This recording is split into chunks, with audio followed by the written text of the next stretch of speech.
당신의 투자 아이디어 확장에 도움이 되겠습니다. 오늘 알아볼 종목은 메주입니다.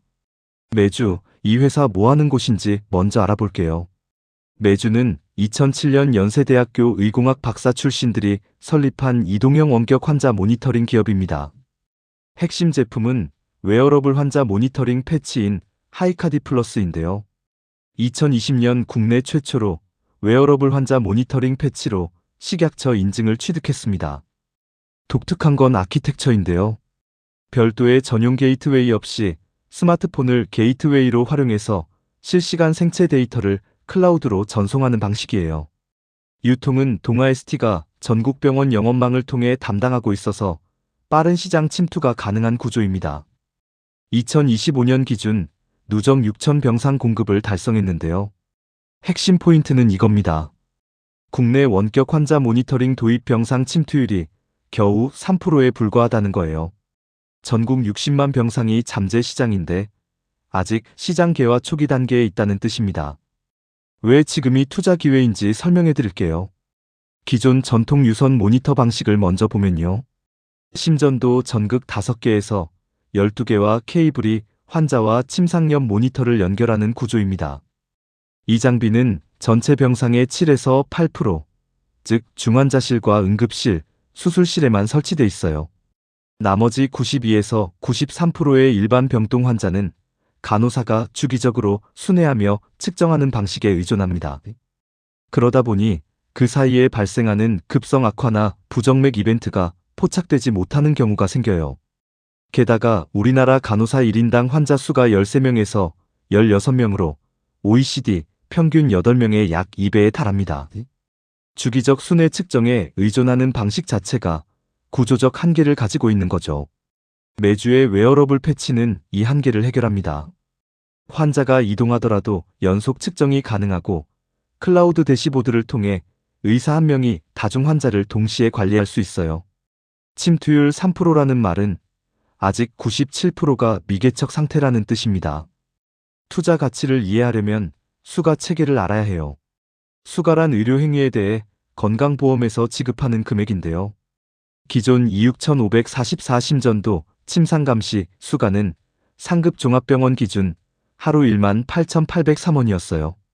그런데 2025년 12월에 메주가 EX871이라는 새 수가 코드를 취득했는데요. 원격 심박 기술에 의한 감시라는 수가로 하루에 48,287원입니다. 기존보다 2.6배 높은 단가예요. 이게 왜 중요하냐면 병원 도입 설득력이 크게 높아지기 때문이에요. 패치 도입 비용이 150만 원인데 의사가 하루에 2번씩 진단한다는 가정으로 계산하면 월수가 수익이 30만 원이에요. 기존 2만 원 수가로는 BEP가 5개월이었는데 4만 원 수가로는 2.5개월로 절반이 된 겁니다. 그리고 수가세어 모델이라는 게 있는데요. 메주와 동아ST가 병원의 초기 구축 비용을 대신 부담하고 병원이 수가를 청구할 때마다 수익을 배분받는 방식이에요.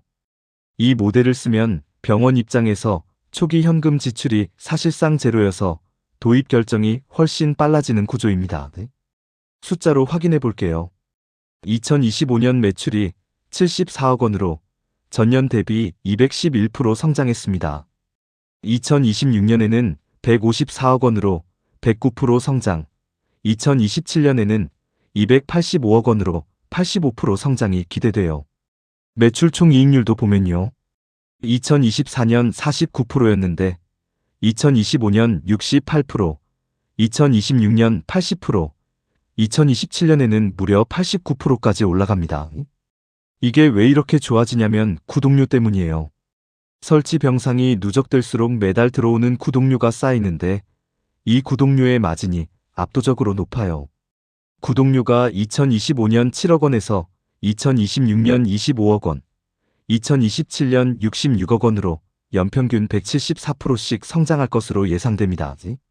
그리고 2027년에는 드디어 영업이익이 108억 원으로 첫 흑자 전환이 예상돼요. 2026년 하반기 출시 예정인 신제품 M350이 있습니다. M350은 6채널 심전도, 산소포화도, 연속혈압, 심부체온까지 총 8종의 생체 신호를 하나의 패치로 측정하는 올인원 디바이스예요.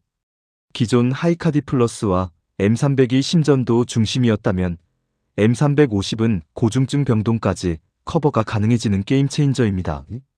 매출 전망을 보면 2026년 46억 원에서 2027년 123억 원, 2028년 196억 원으로 가파르게 증가해요. M350이 출시되면 산소 포화도와 혈압 수가까지 번들로 청구할 수 있어서 병원당 수익도 더 늘어납니다. 회사 가이던스에서 M350 매출 비중이 크기 때문에 출시 일정을 모니터링하는 게 중요해요. 여기까지 보셨다면 좋아요와 구독 꼭 눌러주세요. 알림 설정도 해주시면 다음 인사이트도 빠르게 받아보실 수 있어요. 자, 이제 매주가 성장할 때 주변에서 누가 함께 수혜를 받는지 밸류체인 지도를 펼쳐볼게요. 매주는 위로는 의료용 센서, 반도체, 배터리 같은 부품을 공급받고 아래로는 병원과 의료기관이 패치를 구매해서 환자에게 서비스를 제공합니다. 이 공급망 위아래에 수혜 기업들이 포진해 있어요.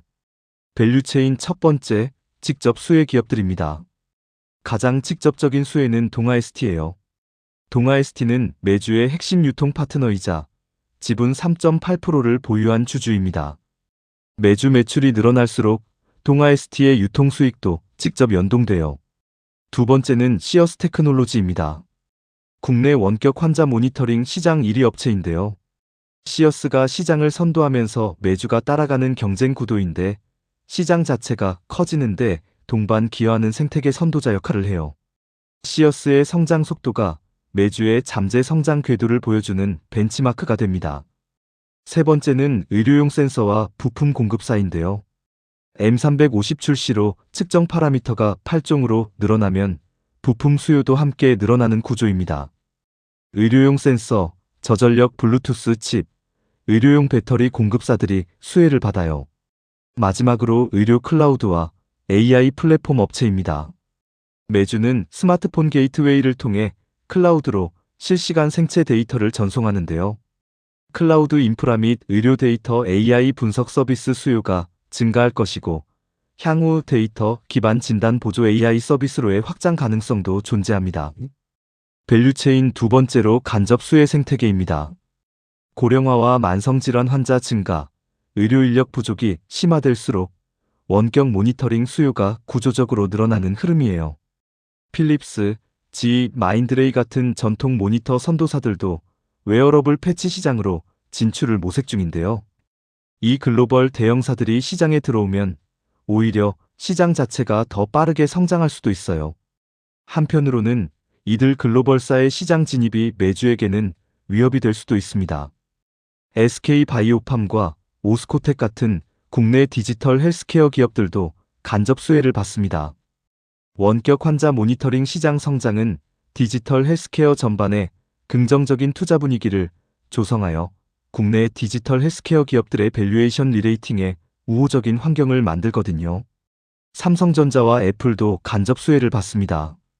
매주가 스마트폰을 게이트웨이로 활용하는 구조라 스마트폰 성능이 향상될수록 매주 솔루션 품질도 함께 좋아지는 구조거든요. 그리고 가장 중요한 변수는 건강보험 심사평가원입니다. EX871 같은 웨어러블 친화적 수가 체계가 추가로 정비될수록 시장 개화 속도가 빨라져요. M350 출시 이후 산소 포화도와 혈압 수가까지 번들 청구가 가능해지면 병원 수익성이 더욱 개선됩니다. 지금까지 살펴본 수혜 연관주들을 한눈에 정리해 드릴게요. 별 3개짜리 최고 관련도 기업들은요. 동아ST는 유통 파트너 겸 주주로 매주 매출 성장과 직접 연동됩니다. 시어스 테크놀로지는 경쟁사이자 시장 성장 속도 벤치마크예요. 건강보험 심사평가원의 수가, 체계 정비가 시장 개화의 제도적 촉매로 작용합니다. 별 2개짜리로는 의료용 센서 공급사, 삼성전자와 애플, 의료 클라우드 업체, 국내 디지털 헬스케어 기업들, EMR 연동 업체 등이 있어요. 각각 매주의 성장 과정에서 다른 방식으로 연결된 기업들입니다. 마지막으로 핵심 투자 포인트 4가지입니다. 첫째, 국내 침투율 3%의 6조 원 시장 초기 수혜주입니다. EX871수가 취득으로 병원 BEP가 2.5개월로 단축되며 도입 속도가 가속화되고 있어요. 둘째, 구독료 반복 매출이 GPM 89%의 폭발적 레버리지를 만들어냅니다. 2027년에는 드디어 첫 흑자 전환이 기대됩니다. 셋째, M350 신제품으로 고중증 병동까지 시장을 확장합니다. 2026년 하반기 출시 후 2027년 123억 원, 2028년 196억 원의 가파른 성장이 기대돼요. 넷째, 수가쇠어 모델로 병원 도입 장벽을 사실상 제거했습니다. 동아 ST 유통망과 초기 비용 제로 구조가 침투율 빠른 상승을 담보해요. 리스크로는 M350 출시가 지연될 가능성, 수가 체계가 불리하게 변경될 가능성, 글로벌 대형사의 시장 진입 그리고 가이던스 미달성 가능성 등이 있습니다. M350 출시 일정과 분기별 병상 공급수를 모니터링하는 게 중요해요. 오늘 매주를 정리하자면요. 침투율 3%의 초기 시장에서 EX871수가와 M350 신제품이라는 두 가지 가속 엔진을 동시에 장착했습니다. 구독료 반복 매출 구조가 본격화되는 2027년부터 GPM 89%, 영업이익률 38%의 고수익 모델이 완성될 전망이에요. 물론 이 영상은 투자 참고 자료일 뿐이고요. 최종 투자 결정은 반드시 본인 판단 하에 하시기 바랍니다. 오늘 영상이 도움이 되셨다면 좋아요 한번, 구독과 알림 설정까지 부탁드려요. 다음에도 여러분의 투자 아이디어 확장에 도움이 되는 콘텐츠로 찾아오겠습니다. 가치사슬 인사이트였습니다. 감사합니다.